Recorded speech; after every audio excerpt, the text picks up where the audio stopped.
नमस्कार। अपनी पत्नी के हठ के कारण प्रभास को गाय चुरानी पड़ी और जिसका उनको इतना बड़ा दंड मिला, इतना उनको भुगतना पड़ा पृथ्वी पर जन्म लेके, क्योंकि वो तो देवता थे। सिर्फ वही क्या, बहुत सारे ऐसे लोग हैं, राजा महाराजा ऋषि देवता, अपनी पत्नी के हठ के कारण बहुत सारे समस्या का सामना करना पड़ा था।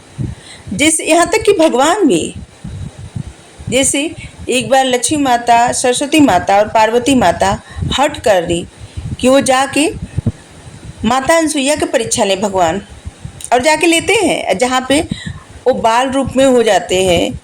और फिर माता लोग जाके विनती करती हैं माता अनसुईया से, और फिर माता अनसुईया सौंपती हैं। खैर वो कथा अलग है। जिससे राजा दशरथ अपनी पत्नी के हट के कारण अपने पुत्र को वन भेजे और स्वयं प्राण त्याग दिए,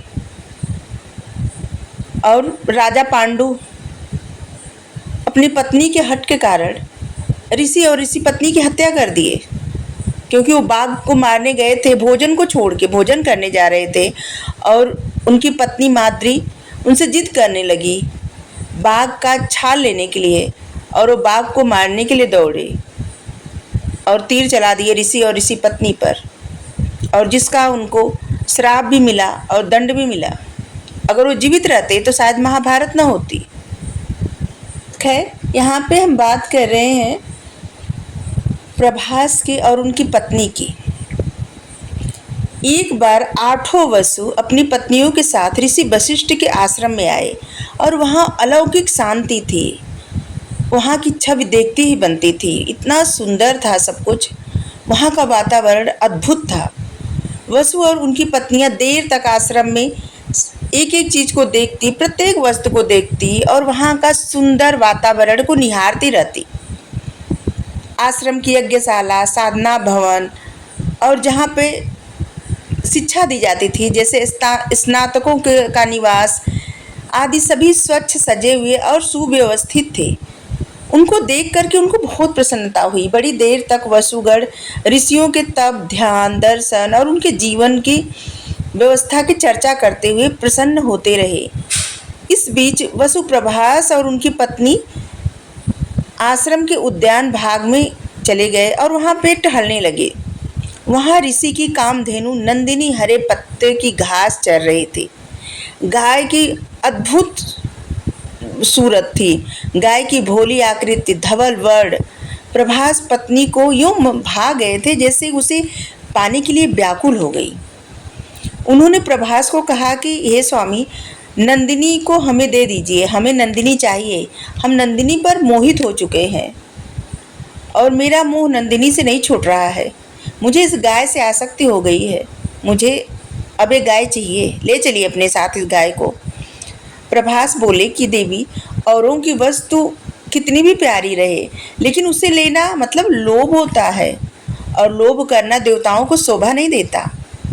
और बिना अनाधिकार, जिस पे अधिकार न हो, उसे पाने की चेष्टा करना तो महापाप होता है।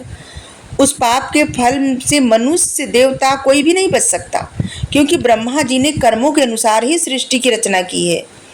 हम अच्छे कर्मों से ही देवता हुए हैं। बुराई पर चलने के लिए विवश मत करो, नहीं तो कर्म भोग का दंड हमें भी भुगतना पड़ेगा।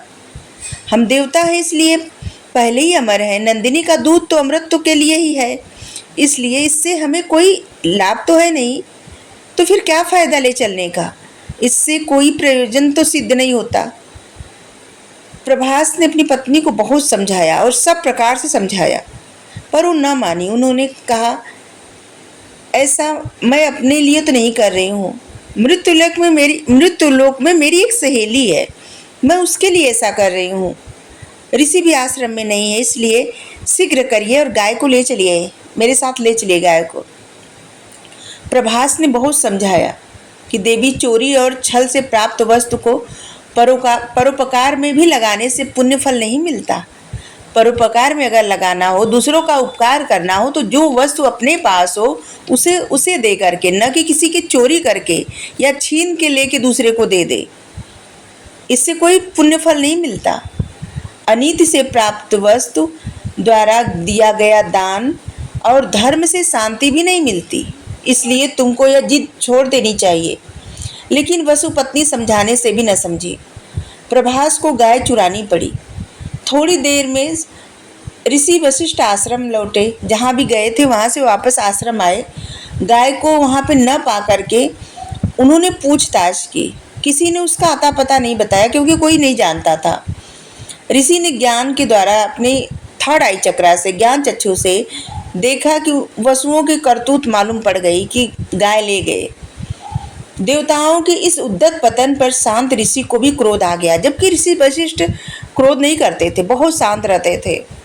लेकिन उनको क्रोध आ गया और उन्होंने श्राप दे दिया कि वो सभी देव शरीर से को त्याग करके पृथ्वी पर जन्म लिए, और जिस श्राप के कारण वो सभी शांतनु के पुत्र के रूप में जन्म लिए। जब सभी वसुओं को श्राप मिला, जब उनको पता चला, तो देवी गंगा की प्रार्थना करने लगे और उनसे अनेक प्रकार से विनती किए कि पृथ्वी पर अगर उनको जन्म लेना है तो गंगा के पुत्र बनना चाहते हैं। और गंगा माता प्रसन्न हुई।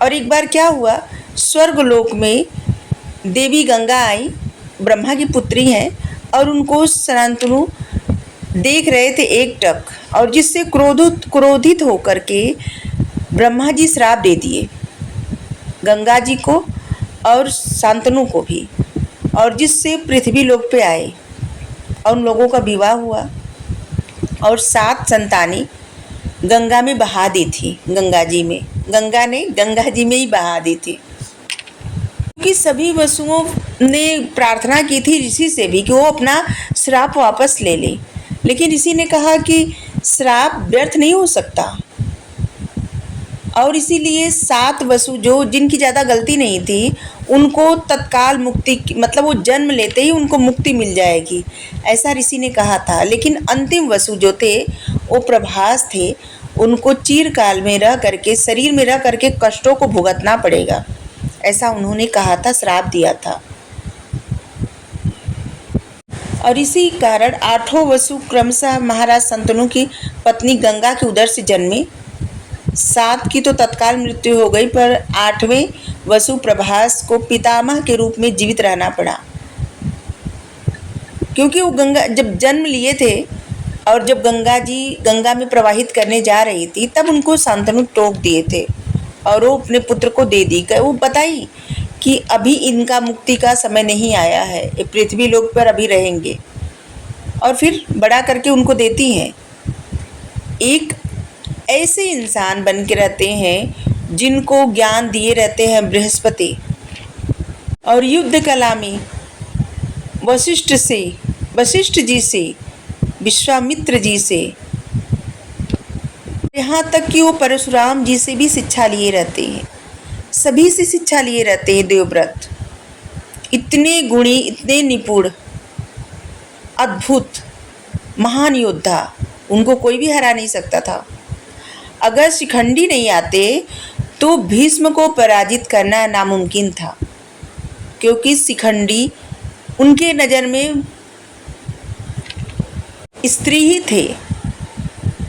और जब हम देखते हैं या पढ़ते हैं भीष्म जी के बारे में, तो हमें बहुत कष्ट होता है कि भीष्म जी एक ऐसे योद्धा है जो जब छोटे थे कुछ वर्ष तक अपनी माता के साथ रहे, सिर्फ माता के साथ, तब पिता का साथ उनको नहीं मिला, और जब पिता के साथ आए तो माता का साथ नहीं मिला, माता चली गई छोड़कर, और पिताजी के साथ रहे, और पिता भी दूसरे पे मोहित हो गए, और उनका विवाह करने के लिए उन्होंने भीष्म प्रतिज्ञा लिए। एक ऐसी प्रतिज्ञा जहाँ पे उनका कोई नहीं, पिता भी उनके पिता की भी मृत्यु हो गई, और एक ऐसी प्रतिज्ञा लिए जहाँ पे उनका वो विवाह नहीं किए, राजा नहीं बने, वो सिर्फ रक्षा करते थे। वो अपनी प्रतिज्ञा से इस कदर बंधे हुए थे। एक ऐसे इंसान इतना अकेला, सब कुछ होते हुए भी उनको ज्ञान, उनके जैसा वीर कोई नहीं, उनके जैसा ज्ञानी कोई नहीं, हर तरह के गुणों से निपुण। अगर वो राजा बनते तो उनको उनके जैसा राजा शायद ही कोई रहता, लेकिन नहीं, अंत में उनको बाणों की सैया मिली। लेकिन हाँ, उनकी मृत्यु हुई तब उनका भाग्य था अच्छा, जहाँ पे भगवान उनको दिखे, भगवान की शरण में गए, भगवान का दर्शन किए। इसलिए मनुष्य हो, देवता हो, कोई भी हो, कर्म का जो फल रहता है ना उसे अवश्य मिलता है।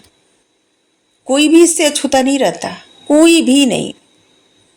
और हम सब जो पृथ्वी पे है ना, जो भी प्रॉब्लम आती है जिंदगी में, ये हमारे कर्मों का ही दंड रहता है। हमें नहीं ज्ञात है कि हम क्या कर्म किए हैं पिछले जन्म में या इससे पहले कब क्या किए हैं, लेकिन जो दंड देते हैं, जो न्यायाधीश हैं, उनको तो सब पता है। उनकी तो मतलब वो तो सब कुछ जानते हैं, उनसे कुछ नहीं छुपा है। तो इतना ही। वैसे बेवजह जिद नहीं करना चाहिए। अगर जो लोग ये सुन रहे हैं, अगर पत्नी है किसी की, तो उनको जिद नहीं करना चाहिए। अगर आप पत्नी नहीं बनी, अभी आपकी शादी होनी है, तो भी आपको जिद नहीं करनी चाहिए अपने पति से, होने वाले पति से, जब होगी आपकी शादी। ठीक है, किसी को भी किसी से जिद नहीं करनी चाहिए, क्योंकि जिद का परिणाम जो अपना नहीं है, ठीक है, और वो पाने के लिए जिद करना बहुत गलत है। और जितना जैसे कभी कभी किसी का हम देखते हैं जिद, कि जिसके पास अगर पैसा नहीं है, ठीक है, कम है पैसे, और ऐसी जिद कि जैसे ये ज्वेलरी चाहिए, ये सामान चाहिए, ये चाहिए, ये बहुत गलत जिद होती है। क्योंकि जीवन साथी का मतलब क्या होता है? बराबरी का साथ होता है, साथ निभा के चलना होता है, न कि अपनी जिद का बोझ सर पे डालना हो। बहुत सारे लोगों का प्रश्न होगा कि हम भी जिद करते हैं। बिल्कुल नहीं करते। हमारे